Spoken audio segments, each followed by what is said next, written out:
ماشاءاللہ جو اس اجتماع کا موضوع ہے، ٹاپک ہے، بڑا ریلیونٹ ہے، بڑا ٹائملی ہے کہ وہ مہینہ جس کا بزرگوں کو سارا سال انتظار رہا کرتا اور آج بھی رہتا ہے۔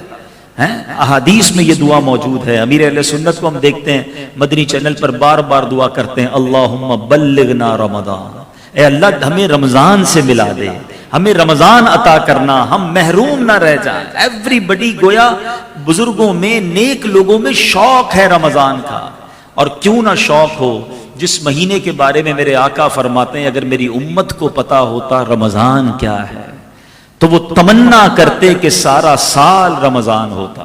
رمضان جاتا ہی نہ، ہمارے درمیان ہی رہتا۔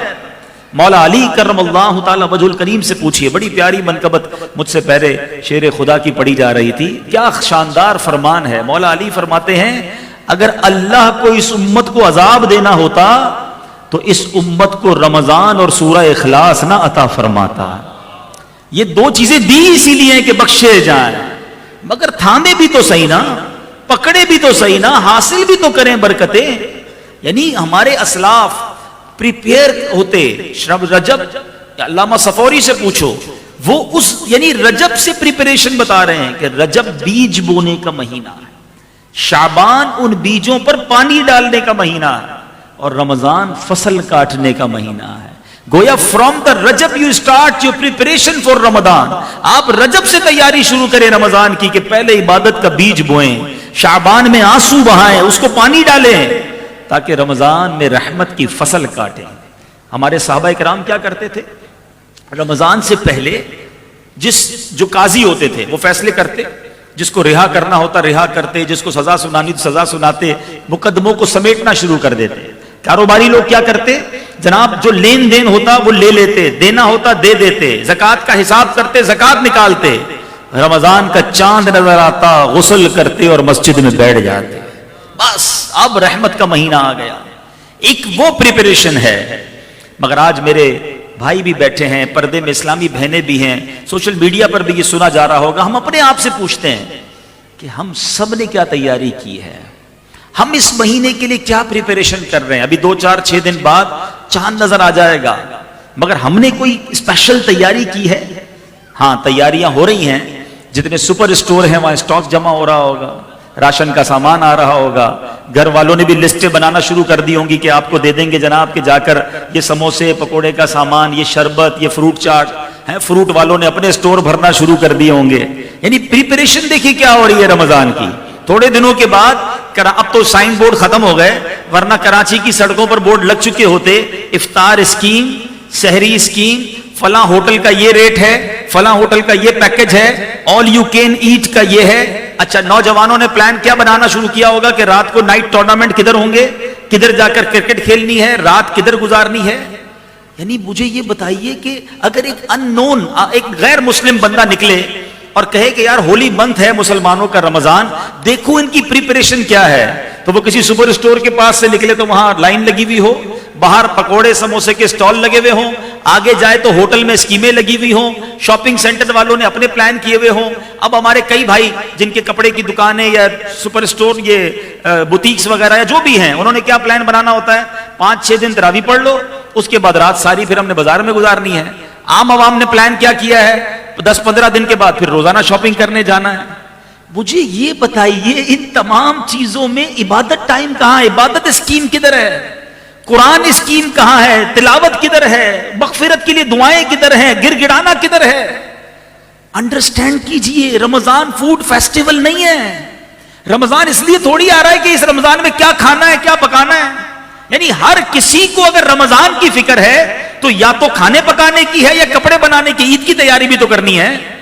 اللہ اکبر، اس پوری پریپریشن میں نے کتنے روزے رکھنے ہیں، تراویح کتنی پڑھنی ہے، نوافل کتنے پڑھنے ہیں، اللہ کی بارگاہ میں کتنا گر گڑانا ہے، مغفرت کیسے لینی ہے، درود کتنے پڑھنے ہیں، کتنی بار ختم قرآن پڑھنا ہے، اس کو کون ڈسکس کر رہا ہے؟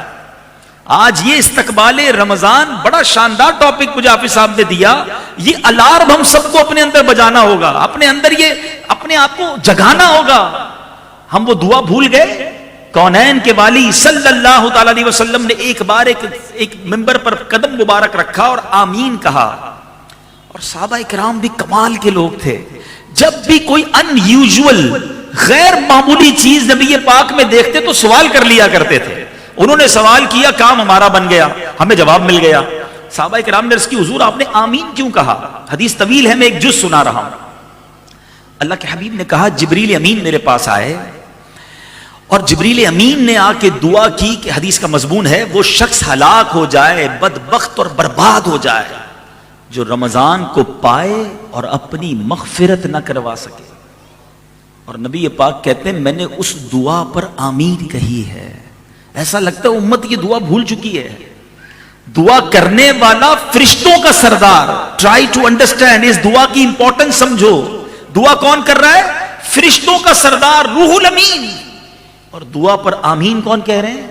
نبیوں کے سردار جناب رحمت للعالمین صلی اللہ تعالی علیہ وسلم. اب کوئی شک رہ گیا دعا کی قبولیت میں؟ It means it must be approved, قبول ہی قبول ہے. تو یہ طے ہو گیا کہ جس نے رمضان کو پایا اور اپنی مغفرت نہ کروا سکا وہ ہلاک و برباد ہو جائے گا. اب آؤ میں آپ کو بتاتا ہوں یہ مہینہ ہے کیسا, اس مہینے میں کرم کتنے ہیں, اس مہینے میں رحمتیں کتنی ہیں. سب سے پہلی بات, سارا سال جو ہمیں گناہوں میں لگاتا ہے ہمارا دشمن ہے شیطان لعین. اللہ تعالیٰ کی مہربانی دیکھو, دشمن کو ہی قید کر دیا جاتا ہے. یہ ستاتا ہے نا, چلو یہ بند, یعنی جو ہمیں غلط کاموں کی طرف لے جاتا ہے اس کو ہی اللہ نے بند کر دیا. اب تو آسان ہو گیا نا. اب اس کے بعد نفل کا ثواب فرض کے برابر, فرض کا ثواب 70 گنا. روزانہ افطار کے وقت 10 لاکھ گناہگار جہنم سے آزاد کر دیے جاتے ہیں. Every day million sinners, 10 lakh گناہگار جہنم سے آزاد کیے جاتے ہیں. سچ بتاؤ روزانہ افطار کے وقت میرا کام کیا ہونا چاہیے؟ شربت آیا کہ نہیں, دہی بڑے آئے کہ نہیں, پکوڑے بنے کہ نہیں, یہ کام ہونا چاہیے. یا کاش باپ بھی ہاتھ اٹھائے, بچے بھی ہاتھ اٹھائے اور آنکھوں میں آنسو ہوں کہ مولا آج بھی 10 لاکھ بخشے جائیں گے, میرا نام بھی لکھ دے, میرے بچوں کا نام لکھ دے, اللہ میرے ماں باپ کا نام لکھ دے. ایک دن گزرے تو دل پر خوف طاری ہو جائے کہ کل جو 10 لاکھ بخشے گئے میں تھا کہ نہیں. دوسرے دن پھر گڑگڑاہٹ ہو, تیسرے دن اور تڑپ پڑ جائے. ادھر تو حال یہ ہے پہلے 4 دن مسجد فل, 5ویں دن سے ایک صف کم ہونا شروع ہو جاتی ہے. کیوں؟ وہ جوش گیا. شروع میں جذبہ تھا نمازوں کا, فجر کا, نماز مغرب میں, تراویح میں, آہستہ آہستہ صفیں کم. کیا ہوا جناب؟ اب آخری عشرے میں کچھ نمازی پھر آ جائیں گے. ایسا نہ کرو میٹھے اسلامی بھائیوں, یہ مہینہ بخشوانے آ رہا ہے, یہ مہینہ ہم پر رحمتیں برسانے کے لیے اللہ نے بھیجا ہے. اس مہینے کی ایک ایک گھڑی قیمتی ہے, اور خاص طور پہ جو پہلی رات آئے تو یاد رکھنا اللہ کے حبیب علیہ الصلوۃ والسلام کو وہ 5 چیزیں, سنیے گا ذرا, نبی پاک علیہ الصلوۃ والسلام کو اللہ تبارک و تعالیٰ نے وہ 5 خصوصی کرم عطا فرمائے ہیں جو کسی اور نبی کو عطا نہیں فرمائے. اور اس میں پہلا جو فرمایا, جب رمضان کی پہلی رات آتی ہے, ہوپ فلی میرا خیال ہے منگل کی رات, ہم سن رہے ہیں کہ انشاءاللہ پیر کی رات, چاند رات امید ہو جائے, اللہ مجھے اور آپ کو خیر سے رمضان عطا فرمائے. تو اب ایک ویک ہی رہ گیا. رمضان کی پہلی رات کانشیس ہو جانا, تیار ہو جانا. کیوں؟ اللہ کے حبیب فرماتے ہیں اس رات اللہ اپنے بندوں پر نگاہ رحمت فرماتا ہے, اور جن پر نگاہ رحمت فرمائے گا انہیں کبھی عذاب نہیں دے گا. تو اس رات تو زیادہ تیاری ہو, تراویح کے بعد بھی مسجد میں بیٹھ جاؤں, اللہ آج رحمت کی رات ہے, ہوں گناہ گار, ہوں خطا کار, پلے کچھ نہیں مالک, مگر میں رہ نہ جاؤں, ہوں میں بھی تیرا بندہ, اے اللہ مجھے محروم نہ کیجیے. لیکن اپنا کہتے ہیں نا تیاری ہو کہ بس اس رات ہی رحمت لے لینی ہے. دوسری بات نبی پاک فرماتے ہیں کہ شام کے وقت جو روزہ دار کے منہ سے بو نکلتی ہے, کچھ لوگ بڑا آج کل انوائڈ ہوتے ہیں, بڑا اریٹیٹ ہوتے ہیں, عجیب سی باتیں کرتے ہیں, یار روزے میں پیسٹ کرنے کا موقع نہیں ملتا, شام تک اسمیل آتی ہے. اللہ کے بندوں سنو تو صحیح, یہ اسمیل اللہ کو کتنی پسند ہے.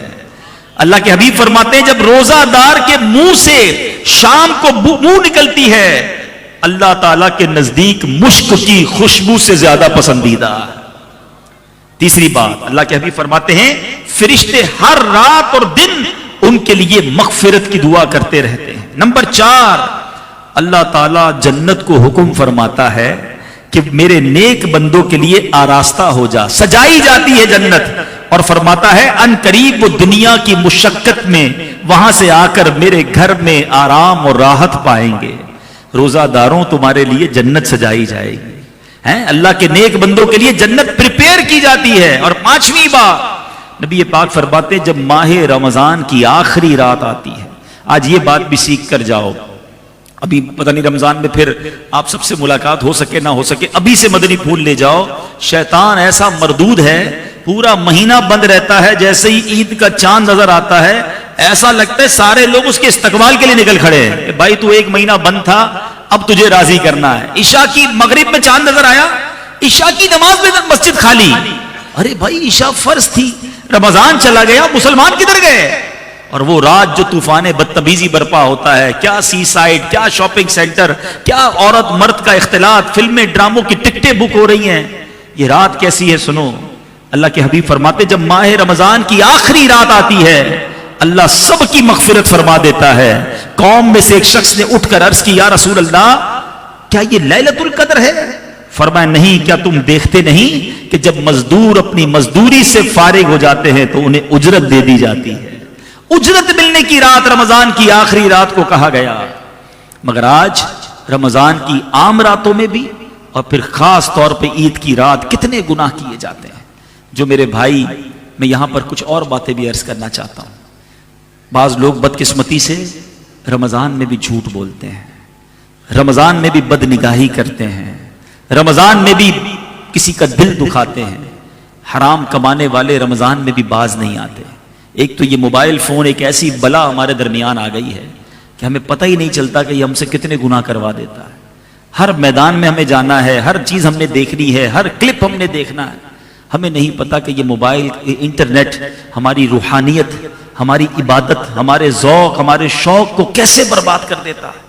خدا را سمجھیے یہ رمضان گناہ کرنے کے لیے نہیں ہے، ویسے تو سارا سال گناہ نہیں کرنا، لیکن رمضان میں اسپیشلی اپنے آپ کو بچانا ہے۔ میں فار ایگزامپل سمجھاتا ہوں آپ کو، ایک بندہ باہر کسی کو گالی دے، غلط ہے، مگر مسجد کے اندر آ کر گالی دے، آپ کہیں گے یار خدا کا خوف کرو، اللہ کے گھر میں ہو، ہیں؟ کوئی باہر گانے باجے سن رہا ہو اور کوئی مسجد کے اندر آ کے گانے باجے سنے یا گانے بجائے، آپ کیا کہیں گے؟ کمال ہے یار، تم پاگل ہو گئے، مسجد اللہ کا گھر ہے۔ تو ایک چیز یاد رکھیے، کچھ مقامات، کچھ دن اور کچھ مہینے ایسے ہیں جن کا مقام اللہ کی بارگاہ میں بہت زیادہ ہے۔ ان دنوں میں، ان لمحات میں یا ان مقامات پر گناہ کرنے کا عذاب بھی شدید ہے۔ جمعہ کے دن کی ایک نیکی 70 نیکی کے برابر ہے، لیکن اس کا مقام اللہ کی بارگاہ میں اتنا پیارا ہے کہ جمعہ کا ایک گناہ بھی 70 گناہ ہے۔ رمضان میں ایک نیکی نفل فرض کے برابر، فرض 70 گناہ، لیکن رمضان میں گناہ کرنا یہ اللہ کو کتنا ناپسندیدہ ہے۔ پھر بات کرتے ہیں مولا علی کرم اللہ تعالی وجہ الکریم کی۔ شیر خدا ایک بار ایک قبرستان کے پاس سے گزرے اور آپ نے ایک قبر کو دیکھا، اللہ سے عرض کی مولا اس کے حالات دیکھنا چاہتا ہوں۔ اللہ تعالیٰ نے قبر کے حالات آپ پر منکشف کر دیے، ظاہر کر دیے۔ آپ نے دیکھا مردہ قبر میں لوٹنیاں کھا رہا ہے، آگ میں جلایا جا رہا ہے اور فریاد کر رہا ہے یا علی انا غریق فی النار وحریق فی النار، علی بچائیے مجھے۔ آپ نے ہاتھ اٹھائے اللہ کی بارگاہ میں، ارشاد ہوا اے علی اس کی سفارش نہ کیجیے۔ عرض کی مولا کیا وجہ ہے؟ کہا اے علی یہ بندہ دن میں تو روزے رکھتا تھا مگر رات گناہوں سے باز نہیں آتا تھا۔ روزہ رکھ کر گناہ کرنے والے کا یہ حال ہے تو پہلے تو روزہ نہ رکھنے والا سوچے اس کا کیا بنے گا۔ اور روزہ رکھ کر بھی گناہ کرنا کتنا ناپسندیدہ ہے، سمجھو بات کو۔ یعنی دوسرے لفظوں میں آپ کے لیے ایک اسکیم آ رہی ہے کہ بخشش لے لو، بخشش لینے کی بجائے اللہ کو ناراض کرنے والے کام کرو گے تو رب کا غضب بھی بڑھ جائے گا نا۔ تو اب ہوتا کیا ہے، پرابلم یہ ہے کہ رمضان آئے گا تو ایسا نہیں ہے کہ میرے اندر کوئی بٹن لگا ہوا ہے کہ چلو بھائی یہ آف کر دو، اب جھوٹ نہیں بولوں گا، اب میری آنکھیں حرام نہیں دیکھیں گی، اب زبان سے غیبت نہیں ہوگی، اب کسی کی دل آزاری نہیں ہوگی۔ عادتیں ہیں نا وہ اس طرح نہیں چھوٹتی ہیں۔ یہ جو پریپریشن کی بار بار بات کی جاتی ہے اس کی وجہ یہ ہے کہ رمضان سے پہلے ابھی سے فلمیں ڈرامے، ابھی سے گانے باجے، ابھی سے جھوٹ بولنا، ابھی سے دل آزاریاں کرنا، ابھی سے غلط کام چھوڑنے ہوں گے تاکہ کہیں رمضان میں یہ غلطیاں کنٹینیو نہ ہو جائیں۔ مکہ شریف میں جاتے ہیں نا، ایک نیکی کتنی ہے؟ 1,00,000 نیکی، لیکن ادھر کا ایک گناہ بھی 1,00,000 ہے۔ تو کچھ لوگ سمجھتے ہیں ہم جا کے نیکیاں کر لیں گے۔ بھائی آپ جہاز جب یہاں سے ٹیک آف ہوگا جدہ کی طرف، تھوڑی آپ اپنی عادتیں ادھر چھوڑ جائیں گے۔ وہ عادتیں ساتھ ہی جا رہی ہیں آپ کے. ادھر بھی جھوٹ بول رہے ہیں, ادھر بھی لڑائیاں ہم نے دیکھی ہیں, ادھر بھی گالی گلوچ ہو جاتی ہے. کیوں؟ ساری زندگی دی ہے تو ادھر کیسے نکلے گی؟ تو اگر اچھے مواقع پر خوب نیکیاں کرنی ہے نا, زیادہ حاصل کرنا ہے, تو اس سے پہلے ہی تیاری کرنی ہوگی کہ میری عادت ایسی بن جائے کہ میں غلط باتیں نہ کروں, میری زبان سے کسی کی دل آزاری نہ ہو, میری آنکھیں حرام نہ دیکھیں, میرے کان حرام نہ سنیں. تو میرے میٹھے اسلامی بھائیوں, آج کے جو بیان کا جو مین ٹاپک اور مقصد میسج ہے وہ یہی ہے کہ تیاری کیجئے مغفرت لوٹنے کی, تیاری کیجئے رحمتیں حاصل کرنے کی, اپنے آپ کو تیار کیجئے گناہوں سے بچانے کے لیے. اور اب آخر میں یہ بتانا چاہوں گا کہ میرے آقا مدینے والے مصطفیٰ صلی اللہ تعالیٰ علیہ وسلم رمضان کیسے گزارتے ہیں. ایک عاشق کا یہ کوسچن ہو سکتا ہے کہ جناب یہ تو بتائیے کہ نبی پاک علیہ الصلوۃ والسلام کی رمضان میں کیا روٹین تھی, آقا ماہ رمضان کیسے گزارتے.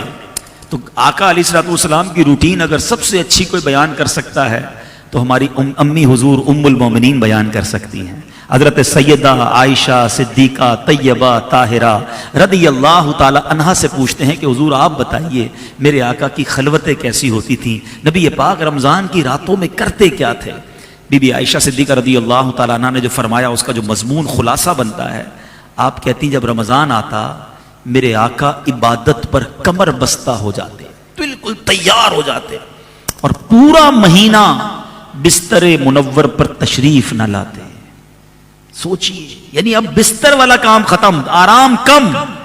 اور فرماتی اتنی دعائیں کرتے کہ نبی پاک کا مبارک رنگ متغیر ہو جاتا, خوف خدا طاری رہتا, رات رات بھر عبادتوں کا سلسلہ ہوتا.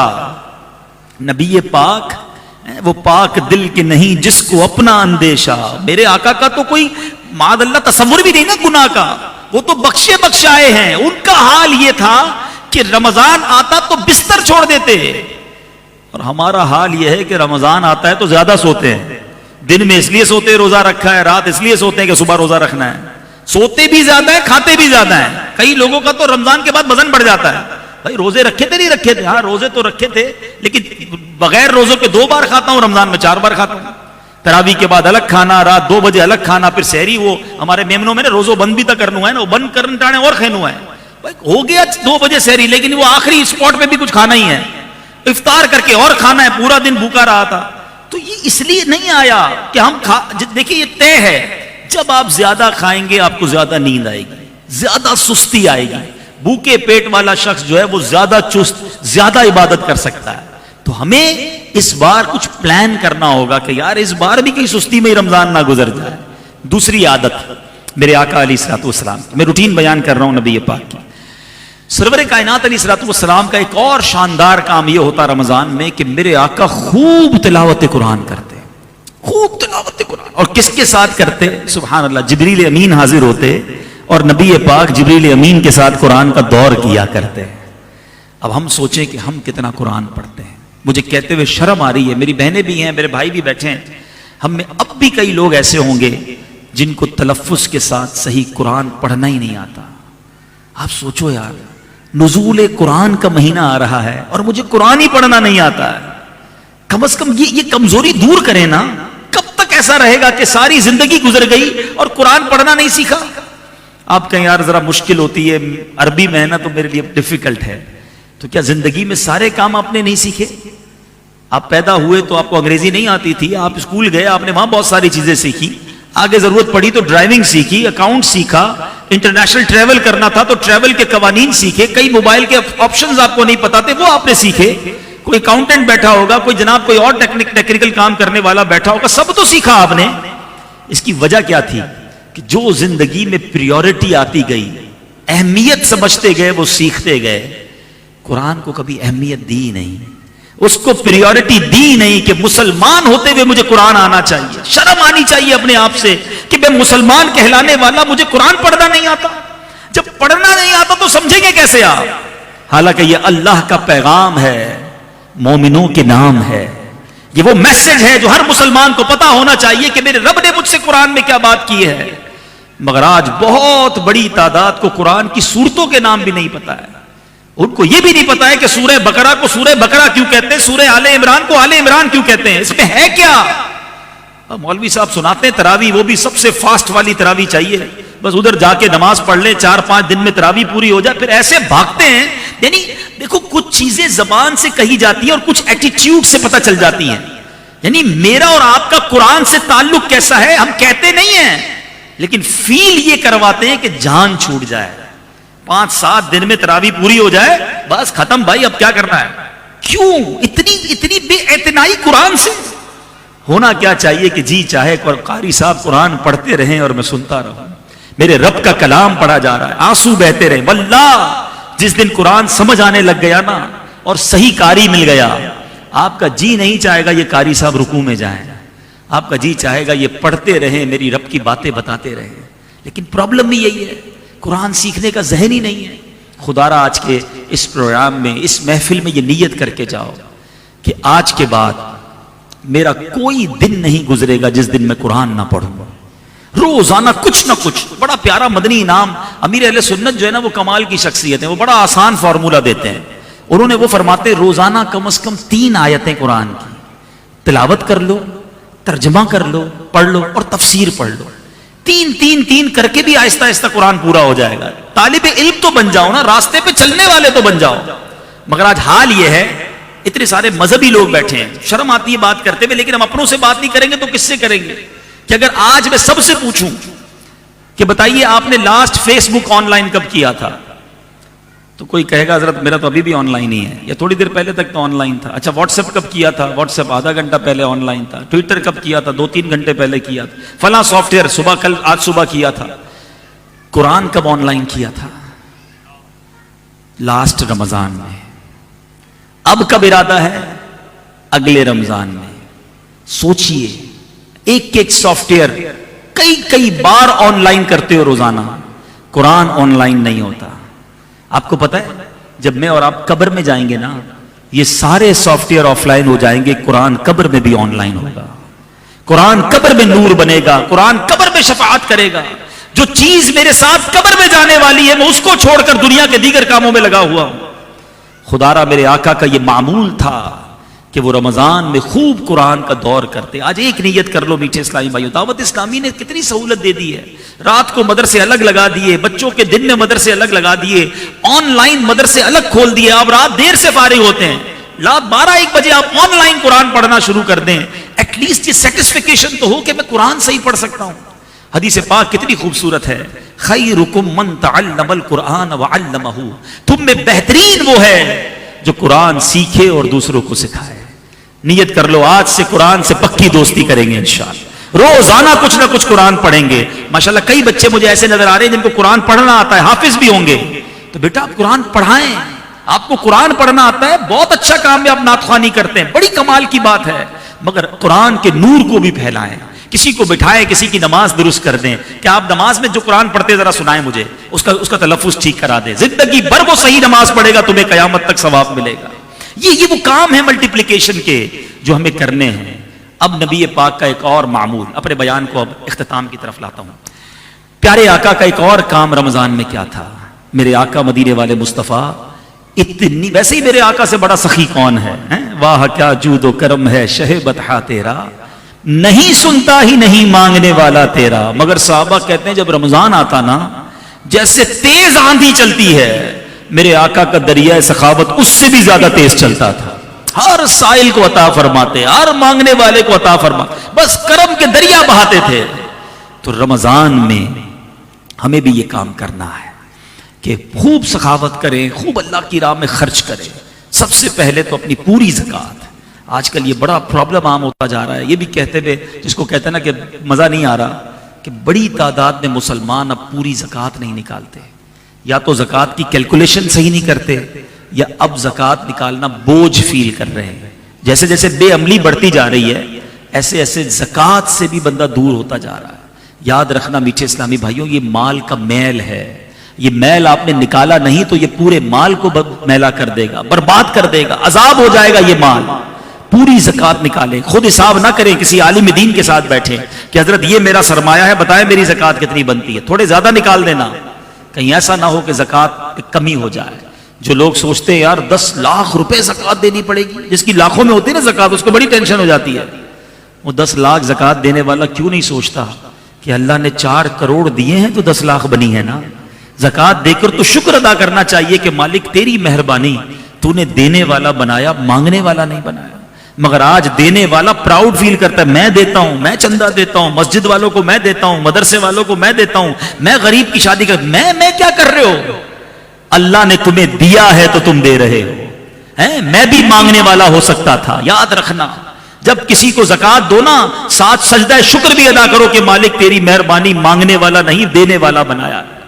کوئی کمال نہیں ہے میرا اور آپ کا، یاد رکھیے گا۔ پیسہ اگر جس کو کہتے ہیں نا کہ محنت سے آتا تو جتنے مزدور ہیں وہ سارے کروڑ پتی ہوتے، پیسہ ہوشیاری سے آتا تو جتنے کالج کے پروفیسر ہیں وہ سارے اربوں پتی ہوتے، ٹیچر ہی رہ جاتا ہے، اسٹوڈنٹ کو اللہ دنیا کا مالدار آدمی بنا دیتا ہے۔ کیسے؟ اس کا ایک ہی فارمولا ہے کہ جسے اللہ چاہتا ہے اسے عطا فرماتا ہے، اسی کی مہربانی ہے، ہمارا کوئی کمال نہیں ہے۔ میرے دروازے پر جو مانگنے آیا ہے، میرا جو ملازم مجھ سے قرضہ مانگنے آیا ہے، میرا غریب رشتہ دار جو میرے دروازے پر آیا ہے، اس کی جگہ میں بھی ہو سکتا تھا، میں بھی کسی کے دروازے پر کھڑا ہوتا کہ باپ بیمار ہے تو میرے پاس دوائی کے پیسے نہیں، بہن کی شادی ہے جہیز کے پیسے نہیں ہیں، آج ہمارے گھر میں رمضان کی افطاری کے لیے کچھ نہیں ہے، کچھ ہمیں دے دیجئے، واللہ یہ میں ہو سکتا تھا، میرے بچے کھڑے کسی دروازے پہ کھڑے ہو سکتے تھے۔ فقط رب کی مہربانی ہے جس نے بہترین دسترخوان دیا، بہترین گھر دیا، بہترین سواریاں دی ہیں، اور میں زکات دینے والا ہوں۔ مگر آج زکات دیتے ہوئے موت آتی ہے، زکات دیتے ہوئے دل پر بھار آتا ہے۔ کبھی یہ بھار نہ آنے دینا، کبھی یہ بوجھ فیل نہ کرنا، اللہ کی راہ میں خرچ کرتے رہنا اور ساتھ شکر ادا کرنا، اللہ تیری مہربانی کہ آج تو نے مجھے دینے والا بنایا، بہترین زندگی دی، کروڑوں سے اچھا بنایا۔ یاد رکھو رب قرآن میں فرماتا ہے لئن شکرتم لأزیدنکم، تم میرا شکر ادا کرو میں تمہیں اور عطا کروں گا۔ شکر ادا کرتے رہنا، اللہ کی مہربانی سمجھنا، اپنا کوئی کمال نہ سمجھنا، ایک بات۔ دوسری بات کہ زکات کے ساتھ ساتھ اور بھی خرچ کیا کرو۔ ایک حدیث پاک سناتا ہوں، اللہ کے حبیب فرماتے ہیں جس کا مضمون ہے گن گن کر خرچ نہ کیا کرو ورنہ وہ رب کریم بھی تمہیں گن گن کر عطا فرمائے گا۔ کچھ لوگ کہتے ہیں بھائی ہمارے زکات پوری ہو گئی اب جائیے اگلے سال آئیے گا، نہیں، اللہ دے رہا ہے نا، سامنے نیکی کا کام آ گیا ہے، زکات تو ایڈوانس بھی دی جا سکتی ہے نا، اگلے سال کی دے دو، ارے صدقہ دے دو، منع نہ کرو، وہ بھی تو منع نہیں کر رہا نا۔ مجھے اور آپ کو 1 مہینے کے جتنے پیسے چاہیے اللہ جب اس سے زیادہ دے رہا ہے تو ہم کیوں کسی کو دیتے ہوئے گننا شروع کر دیتے ہیں؟ بانٹو۔ یاد رکھیے نبی پاک کا ہر فرمان حق ہے، علماء بیٹھے ہیں، مگر اس حدیث میں نبی پاک نے قسم اٹھا کر ارشاد فرمایا میں اللہ کی قسم کھاتا ہوں صدقہ دینے سے مال کم نہیں ہوتا۔ یہ طے ہے، یہ ڈیفینیٹلی ہے۔ یہ بزرگ بیٹھے ان سے پوچھ لو، جس نے اپنی زکات پوری دی، حلال کمایا اور زکات پوری دی، اگلے سال اس کی زکات زیادہ ہی بنتی ہے، اٹ مینس اس کا مال بھی تو بڑھ گیا نا۔ تو اللہ کی راہ میں خرچ کرنے میں بخل نہ کرو، دل و جان سے دو اور انجوائے کرو، مزے کرو۔ یا اللہ ایسا بتا دیا تو نے مجھے کہ میری وجہ سے کسی کا بھلا ہو رہا ہے، تیری مہربانی، اور دینا میں اور بانٹوں گا، اللہ اور دے گا تمہیں۔ اب آخری بات، زکات دینی کس کو ہے، صدقہ دینا کس کو ہے؟ سب سے پہلے آپ کی زکات اور آپ کے صدقے کا حقدار کون ہے؟ آپ کی زکات اور آپ کے صدقے کا سب سے پہلا حق آپ کے اپنے غریب رشتہ داروں کا ہے، یہ بات یاد رکھیے گا۔ روایتوں کا مضمون ہے اللہ تعالیٰ قیامت کے دن اس بندے پر نظر رحمت نہیں فرمائے گا جو غیروں کو بانٹتا رہے اس کے اپنے پریشان ہوں۔ آج لوگ دنیا کو بانٹتے ہیں، اپنوں کو بھول جاتے ہیں، پہلے اپنوں کو دیکھیں، اگر وہ مستحق ہیں زکات کے تو زکات دیں، زکات کے مستحق نہیں پھر بھی پریشان ہیں صدقہ دیں، مگر اپنوں کا خیال رکھیں، اپنے مسلمان پڑوسیوں کو دیکھیں، اپنے غریب ملازمین کو دیکھیں۔